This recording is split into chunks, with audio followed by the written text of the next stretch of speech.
오늘 함께 나눌 말씀은 마태복음 18장 15절에서 20절까지 말씀입니다. 마태복음 18장 15절에서 20절까지 말씀입니다. 우리 한 목소리로 읽도록 하겠습니다. 내 형제가 죄를 범하거든 가서 너와 그 사람과만 상대하여 권고하라. 만일 들으면 내가 내 형제를 얻은 것이요 만일 듣지 않거든 한두 사람을 데리고 가서 두세 증인의 입으로 말마다 확증하게 하라. 만일 그들의 말도 듣지 않거든 교회의 말하고 교회의 말도 듣지 않거든 세리와 같이 여기라. 진실로 너희에게 이르노니 무엇이든지 너희가 땅에서 매면 하늘에서도 매일 것이요 무엇이든지 땅에서 풀면 하늘에서도 풀리리라.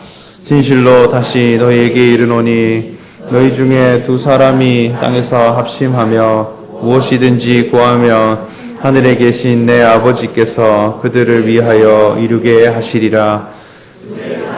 내 이름으로 모인 곳에는 나도 그들 중에. 아멘.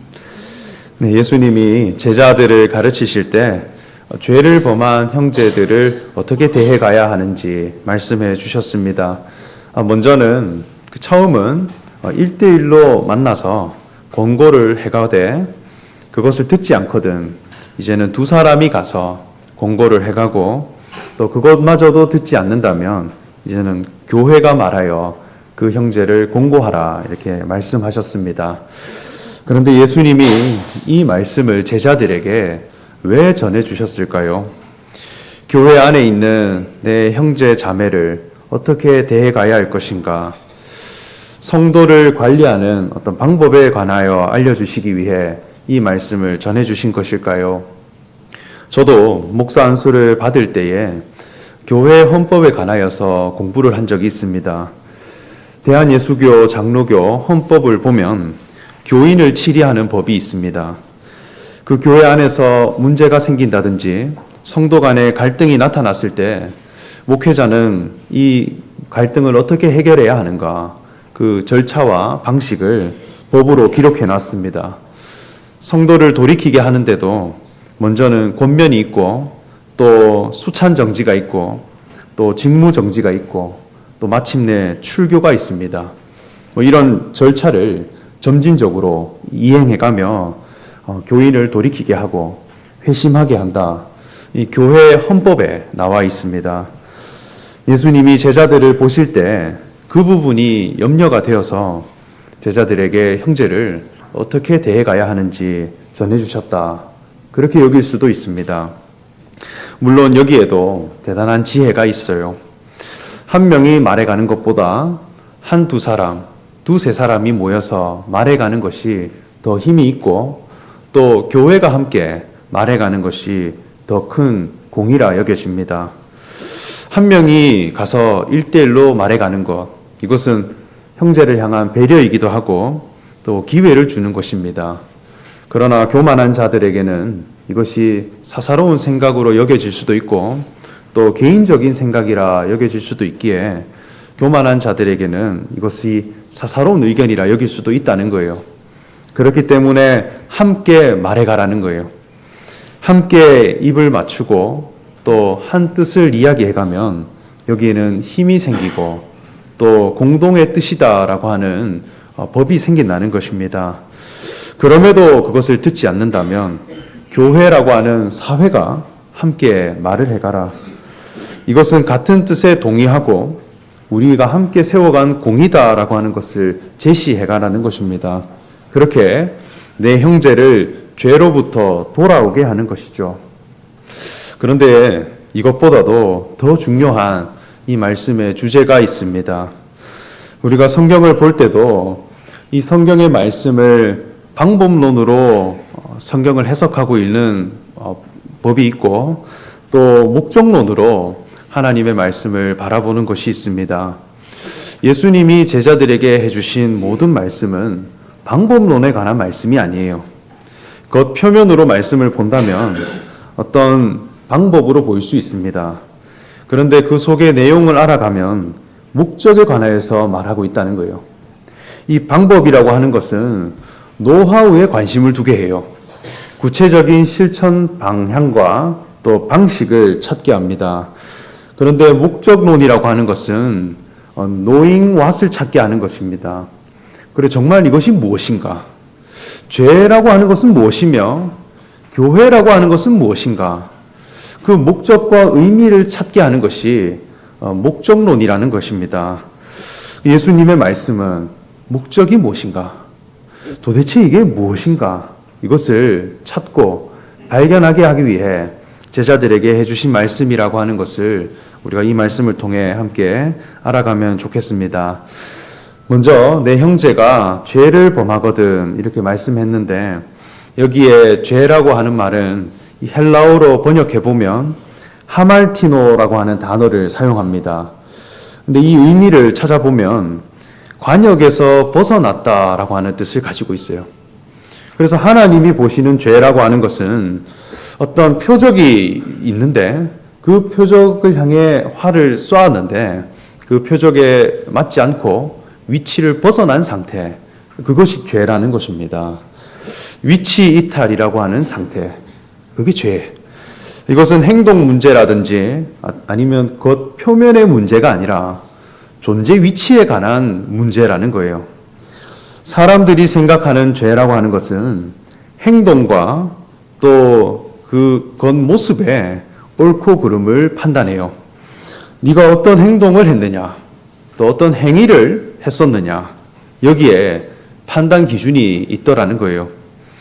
그런데 행동으로 정해진 죄, 행동으로 규정된 죄라고 하는 것은 늘 오류가 있습니다. 시간과 공간에 따라 그 기준이 늘 변질되고 바뀐다는 것입니다. 오늘날에 우리가 보편타당하게 여기는 의와 죄에 대한 기준이 있습니다. 어떤 도덕 안에서 비추어진 죄, 이것은 몇백 년 전만 해도 누군가에게는 굉장히 선한 일이 되기도 했습니다. 또 이 지역에서, 이 아시아권, 이 한국이라고 하는 이 공간에서 적용되는 죄가 다른 나라에만 가도 굉장히 선한 일이 되기도 하고 또 보편적인 행동이 되기도 하는 그런 변화가 나타나더라는 것입니다. 그래서 사람이 살아가는 문화, 사람이 살아가는 관습과 도덕 윤리 안에서 형성된 죄라고 하는 것은 늘 시간과 공간에 따라 바뀌게 되더라는 것이죠. 과연 이 죄가 영원한 죄가 될 수 있을까? 그것이 돌이키게 할 만한, 하나님 앞에 회심하게 할 만한 죄가 될 수 있는 것일까요? 하나님이 보시는 이 죄라고 하는 것은 위치 이탈에 관한 죄입니다. 하나님이 사람을 지으신 목적이 있는데 그 목적에서 벗어났다 그러면 모든 것이 다 죄가 되는 그런 상태더라는 거예요. 지금 제 손목에도 보면 시계가 있습니다. 이것은 제가 굉장히 아끼는 시계인데요. 이 시계에는 굉장히 특별한 기능이 있습니다. 먼저는 디자인이 아주 좋아요. 그래서 아주 반짝거리고 또 화려합니다. 그리고 이 시계를 제가 벗으면, 딱 해체를 하면 하루가 지나면 이 시계가 멈춰버려요. 그래서 정지 상태로 있습니다. 그런데 며칠이 지났든지 제 손목에 다시 차면 지금 바늘이 급하게 움직이면서 날짜와 시간을 맞춰 갑니다. 그래서 며칠 뒤에 차보면 막 돌아요. 막 돌면서 지금 시간을 맞춰가는 것입니다. 그리고 동력이 무한대예요. 그래서 안에서 에너지를 막 만들어내서 배터리가 필요 없는 그런 시계입니다. 제 최애템 중에 하나입니다. 너무나 성실하고 너무 충성되고 화려하고 기능이 대단합니다. 그런데 시간이 정확하냐? 이건 또 다른 문제예요. 시계의 목적이라고 하는 것은 시간을 표현하기 위해 지음받았습니다. 이것은 시계의 기준이라는 거예요.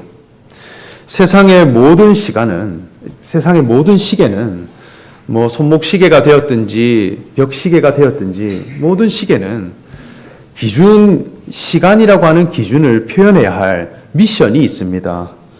이 시간에 대한 기준은 영국 그리니치 천문대에서 정한 표준시를 채택했어요. 그 표준시를 담아내고 그 표준시를 표현해야만이 이것은 참된 시계다라고 인정했다는 거예요. 이 표준시를 잃어버렸다면 사실 성실할수록 문제가 됩니다. 표준시를 상실했다면 에너지가 넘칠수록 이 문제가 돼요. 표준이 벗어났다고 하는 것을 지속적으로 드러내고 있기 때문입니다. 이 시계를, 표준시를 잃어버린 시계를 차게 되면 그 찬 사람에게 부끄러움을 주고 그 사람에게 괴로움을 준다는 거예요. 사람도 마찬가지입니다. 하나님이 보시는 죄라고 하는 것은 기준을 잃어버린 것입니다. 하나님이 사람을 지으신 존재의 위치가 있고 목적이 있는데 그것이 실현되고 그것이 이루어졌을 때는 하나님이 심히 만족하셨고 쉬셨다 말씀했죠. 그런데 그 위치를 떠나버렸다는 거예요. 선악을 알게 하는 지식의 열매를 먹게 되므로 아담과 하와가 하나님 앞을 피해 숨었다 했습니다. 그래서 하나님은 아담에게 묻기를 아담아 네가 어디에 있느냐 이렇게 물으셨죠. 이것은 너의 존재 위치가 지금 어디냐라는 것입니다. 하나님이 사람을 보실 때 만족할 만한 기준이 있었는데 그 기준에 지금 네가 위치하고 있느냐 떠나버렸다는 것입니다. 우리가 본래 하나님 앞에 흙으로 지음받았고 하나님의 생기를 받음으로 하나님의 형상을 표현할 자라고 하는 존귀한 자로 우리가 지음받았는데 이것을 신분으로 하면 그리스도가 되고 하나님과의 관계로 표현한다면 하나님의 자녀가 될 수 있겠죠. 원래 우리 위치가 거기였다는 것입니다. 그런데 이것을 잃어버린 사람, 이것은 아무리 행동을 바른 사람이라 할지라도 하나님 보실 때에는 죄를 범한 사람이다라는 거예요. 바울은 모든 사람이 다 죄 아래에 있다 이렇게 말씀했습니다. 이 부분을 해결해 줘야 한다는 거예요. 내 형제가 죄를 범했다라고 하는 것은 모든 사람이 하나님 앞에 벗어난 이 위치, 그것을 회복시켜주고 그것을 돌이키게 하는 그 일을 해가야 된다는 것이죠. 너의 본래 위치가 어디냐? 하나님이 너를 지으신 인생의 목적이 어디에 있느냐? 그것을 제시해주고 이 말에 대해 받게 되면 이것은 내 형제를 얻는 사건이라는 것입니다. 예수님이 십자가를 지시고 또 죽임 당하는 자리로 가신 것, 이것은 우리를 향한 하나의 권고입니다. 교훈을 주신 것입니다. 하나님 앞에 우리가 본래 십자가의 인생임에도 불구하고 하나님의 의를 가질 수 있는 자가 될 수 있다고 하는 것을 알게 해주시기 위해 더 많은 자녀를 하나님께로 돌아오게 하시기 위해 죽으시고 다시 사심을 보여주신 것입니다. 우리가 그분을 보고 나도 하나님 앞에 본래 위치가 저기에 있었구나 하는 것을 우리가 찾게 되고 내 인간 실존의 위치가 어디 있는가 하는 것을 발견하게 되면 우리가 하나님 앞에 형제를 얻는 것과 같고 또 우리가 하나님 앞에 한 교회가 되는 그런 사건이 펼쳐진다는 것입니다. 그 일을 해가자라는 것이죠. 이것을 돌이키게 하는데 먼저는 한 명이 가서 말씀을 전하고 공고를 해가고 그것을 듣지 않으면 두세 사람이 가고 그것도 듣지 않으면 교회에 말해라. 결국 교회에 대해서 경청하지 않는다면 이방인 취급을 해가라는 것입니다. 그러면서 이어서 말씀하시기를 우리 마태복음 18절 오늘 본문 18절에서 20절까지 말씀을 보면 예수님이 말씀하시기를 진실로 너희에게 이르노니 무엇이든지 너희가 땅에서 매면 하늘에서도 매일 것이요 무엇이든지 땅에서 풀면 하늘에서도 풀리리라. 진실로 다시 너희에게 이르노니 너희 중에 두 사람이 땅에서 합심하여 무엇이든지 구하면 하늘에 계신 내 아버지께서 그들을 위하여 이루게 하시리라. 두세 사람이 내 이름으로 모인 곳에는 나도 그들 중에 있느니라. 이렇게 말씀하셨습니다. 이 교회에 관하여 듣지 않는다면 이방인으로 대해가라. 이것은 굉장히 무서운 일들이에요. 하나님 나라와 아무런 관련 없는 사람이 되고 또 사람의 존재 가치가 바뀌어 버리는 것입니다. 너희가 땅에서 매면 하늘에서도 매이고 땅에서 풀면 하늘에서도 풀린다는 것입니다.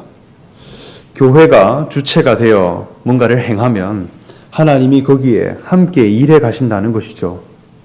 이 교회라고 하는 것은 신앙 공동체이고 또 사람이 범한 죄에 대해서 말씀해 줄 수 있는 곳이고 합심하면 무엇이든지 이루어질 수 있는 그러한 곳이다라고 하는 것을 이 말씀을 통해 알 수 있습니다.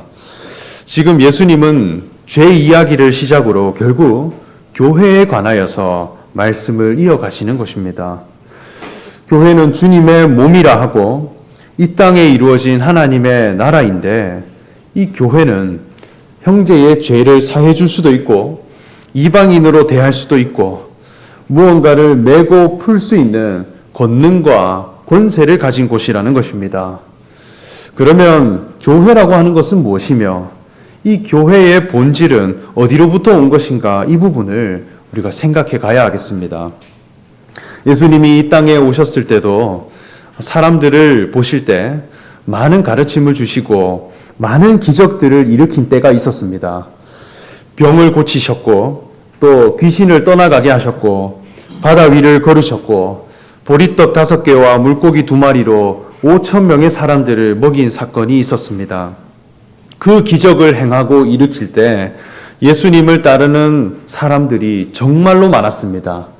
예수님을 찬양하고 예수님을 경배하고 예수님을 어디를 가든지 예수님을 따라가고 또 예수님을 왕으로 삼으며 찬양하는 사람들이 정말 많았다는 거예요. 그런데 그때 예수님이 그 무리들을 보시며 이제는 교회가 세워지겠구나.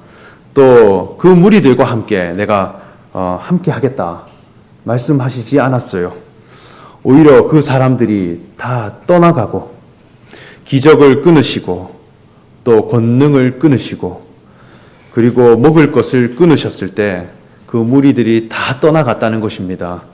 다 떠나가고 남은 제자들을 향해 교회에 관하여서 말씀하셨는데 그 교회가 이루어지는 데 있어서 중요한 접점이 있었습니다. 그 말씀이 마태복음 16장 15절에서 20절까지 말씀이 나오는데요. 우리 함께 한 목소리로 읽어보면 좋겠습니다. 시작. 이르시되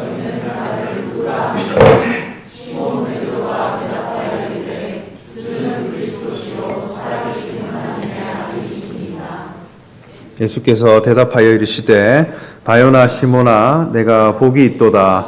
이를 내게 알게 하니는 혈육이 아니요 하늘에 계신 내 아버지시니라. 또 내가 내게 이르노니 내가 이 반석 위에 내 교회를 세우리니 음부의 권세가 이기지 못하리라. 문열쇠를 내게 주리니 내가 땅에서 무엇이든지 매면 하늘에서도 매일 것이요 내가 에서도 무엇이든지 풀면 하늘에서도 풀리리라 하시고 이에 제자들에게 경고하사 그리스도인 것을 알지 말라 하시니라. 아멘. 예수님께서 제자들에게 물으시기를 너희는 나를 누구라 하느냐 물으셨습니다. 그때 베드로가 고백을 내어놓았는데 주는 그리스도시요 살아계신 하나님의 아들이십니다. 고백을 했습니다. 이 고백이 교회의 반석이 되었고 이 고백 위에 교회를 세울 것이다. 예수님이 약속하셨다는 것입니다. 우리가 교회라고 한다면 많은 사람들이 하나의 건물이라 생각합니다. 물론 유형으로서 보이는 건물이 분명히 있겠습니다만 그저 건물에 모인 사람이 된다면 건물에 모인 그 사람들 그 교회에 권능이 생길 수 있을까요? 어쩌면 한 건물 속에 포함된 그 교인들 이렇게 모이면 합심이 되고 거기에 능력이 나타날까요? 무엇이든지 한 마음 한 뜻이 될 수 있고 뜻을 정하면 이루어진 바 되는 그런 권능이 나타날까요? 어쩌면 교회의 본질이라 하는 것은 사람의 많고 적음 어떤 객관적인 장소에 있지 않더라는 것입니다. 교회는 예수 그리스도에 대해 발견하는 고백에서 하나 되는 곳입니다. 예수님이 너희는 나를 누구라 이렇게 물으셨을 때 그분이 그리스도가 되시고 하나님의 아들이 되신다라고 하는 이 신앙 고백. 내게서 예수님이 그러한 분으로 보입니다. 이 고백이 우리에게 의로움이 되고 우리의 인생의 목적이 되는 자들에게 허락된 곳, 그것이 교회 공동체라 할 수 있겠습니다. 주는 그리스도시요 살아계신 하나님의 아들입니다. 이 고백을 한 단어로 줄이면 예수님의 이름이 돼요. 그래서 예수님도 말씀하시기를 두세 사람이 내 이름으로 모인 곳에는 나도 거기에 있느니라 이렇게 말씀하신 것이죠. 예수님의 이름으로 모인 곳에 예수님이 함께 하시기 때문에 거기에 권능이 나타나고 예수님이 행하신 모든 기적들과 예수님이 보여주신 모든 이적들이 교회 가운데도 나타난다는 것입니다. 여기에 이름이라고 하는 것은 호칭으로서의 이름이 있고 명칭으로서의 이름이 있습니다. 예수님의 이름이 무엇일까? 우리가 이름 안에도 그저 부르기 위한 이름이 있어요. 그저 부르는 것 자체를 위한 이름을 호칭이라 합니다. 이 호칭은 내 환경과 정황에 따라 내 자신의 편의를 위해 만들어진 이름이에요. 이 이름은 때로는 내 직함이 되기도 하고 내 역할이 되기도 하고 나의 출신이 되기도 합니다. 언제든지 바뀔 수 있고 또 변할 수 있는 이름이죠. 그런데 명칭이라고 하는 이름은 존재 목적에 관한 이름입니다. 이것을 빼면 내 삶의 의미가 상실될 만한 정체성에 관한 이름이 따로 있더라는 거예요. 어쩌면 시계라고 하는 이름은 호칭이겠죠. 그런데 시간이라고 하는 것은 명칭이더라는 거예요. 이 명칭은 없으면 의미가 사라집니다. 예수님의 이름으로 기도하고 예수님의 이름을 부르짖고 예수님의 이름으로 찬양하는데 도대체 예수님의 이름이 무엇일까요? 예수님의 명칭에 관하여서 알아야 합니다. 명칭 안에서 구하고 명칭을 믿고 명칭 안에서 기도하는 사람이 되어야 한다는 거예요. 많은 사람들이 예수님을 따르고 찬양했습니다. 그런데 예수님에 대하여 위대한 선지자인 줄 알고 기적을 일으키는 위대한 분으로 알았습니다. 그런데 베드로는 예수님을 보는데 그리스도시요 하나님의 아들로 보였다는 것입니다. 그 발견과 그 고백에서 천국 열쇠가 주어지고 교회가 세워진다 했습니다. 이 그리스도라고 하는 이 말은 기름 부음 받은 자라는 뜻을 가지고 있습니다. 기름 부음을 받았다라고 하는 것은 당시 이스라엘의 나라, 그 나라의 왕과 하나님을 대신하는 제사장을 세울 때 행한 의식이었습니다. 그래서 순양 뿔에 올리브 기름을 가득 채워 사람의 머리 위에 부었다는 것입니다. 그 기름을 붓게 되면 그 사람에게 기름 범벅이 이루어지고 또 그 사람에게서 기름 향기가 진동하게 되는 거예요. 이것은 대단한 퍼포먼스입니다. 왜 기름을 부음으로 지도자를 세우고 또 하나님을 대신할 만한 사람을 세웠을까요? 이것은 당신이 곧 이런 기름과 같은 존재입니다 라고 하는 선언이에요. 이 기름이라고 하는 것은 고대 사람들에게 빛의 재료였고 아주 훌륭한 치료제였고 종을 자유케 할 수 있는 화폐였고 또 사람에게 에너지를 주는 양식이었고 또 사람을 아름답게 하는 재료였습니다. 이 모든 기름의 기능이 그 사람으로부터 발현된다는 거예요. 그 사람을 만나면 내 인생에 이런 변화들이 나타나더라는 것입니다. 인생의 갈 길 잃은 모든 사람들에게 참 진리를 제시해 줄 수 있는 빛과 같은 존재이고 세상으로부터 받게 된 모든 아픔과 짐들, 상처들 회복시켜 줄 수 있고 자유케 할 수 있는 그런 존재가 그리스도, 기름 부음 받은 자라는 것입니다. 하나님의 아들이라고 하는 것은 하나님과의 관계가 생명관계라는 것입니다.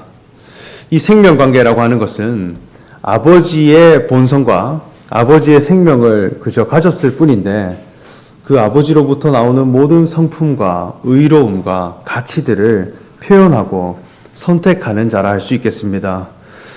하나님의 율법과 계명을 내 몸으로 실천하고 내가 그것을 행함으로 의로워지려고 하는 그 신앙, 여기에는 늘 수고함과 애씀이 필요합니다.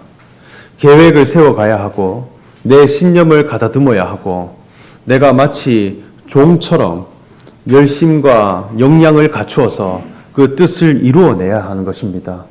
여기에는 부지런함과 노력함이 늘 필요한 것입니다. 그런데 아들은 아버지 앞에 나아갈 때 노력하는 존재가 아니에요. 그저 아버지의 생명을 받았을 뿐인데 아버지가 옳다 여기는 것에 함께 동의해가고 아버지가 귀하다 여기는 것에 함께 반응하고 살아가는 그런 존재가 아들이라 할 수 있겠죠. 그러니까 이것은 전혀 다른 신앙의 세계를 보여주시는 그런 분이다라고 하는 것이 베드로에게 보였다는 것입니다. 이 그리스도의 직분과 하나님의 아들이라고 하는 이 생명이 예수님이 가지신 이름이고 신앙 정체성입니다. 예수님이 이 땅에 오셔서 우리에게 전해주시고자 한 신앙의 목적과도 같고 예수님의 이름이라는 거예요.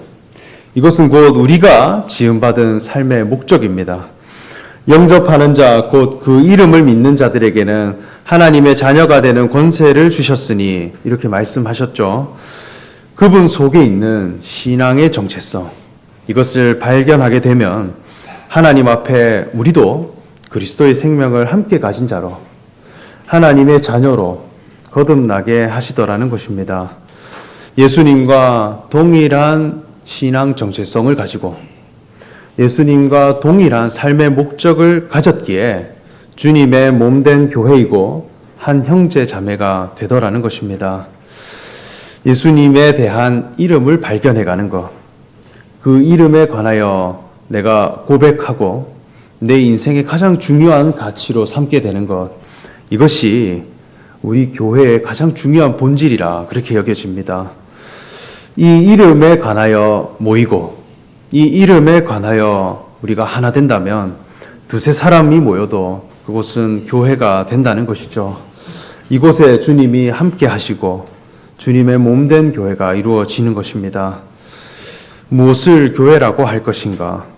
우리가 함께 교회로 모이는데 내가 정말 무엇을 바라고 무엇을 기대하고 무엇을 관심을 두고 무엇을 소망하며 이 교회에 모일 것인가?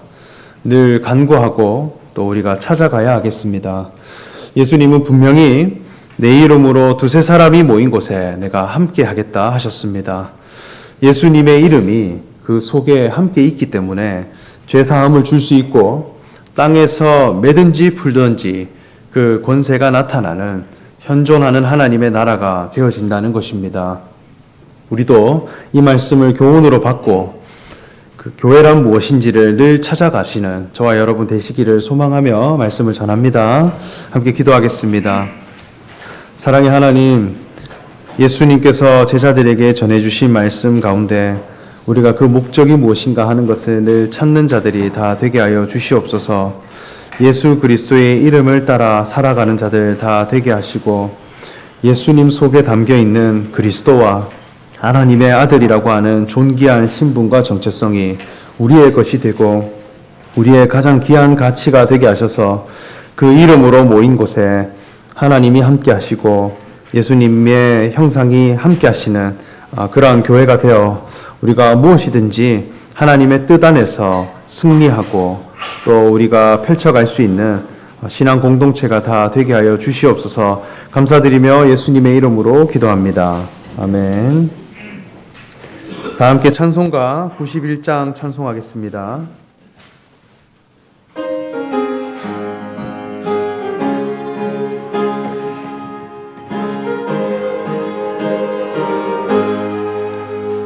슬픈 마음 있는 사람 예수 이름 믿으며 영원토록 변함없는 기쁜 마음 얻으리. 예수의 이름은 세상의 소망이요 예수의 이름은 천국의 기쁨일세 거룩하신 주의 이름 너의 방패 삼아라 환난 시험 당할 때에 주께 기도 드려라 예수의 이름은 세상의 소망이요 예수의 이름은 천국의 기쁨일세 존귀하신 주의 이름 우리 기쁨 되도다 주의 품에 앉을 때에 기뻐 찬송 부르리 예수의 이름은 세상의 소망이요 예수의 이름은 천국의 기쁨일세 우리 갈 길 다가도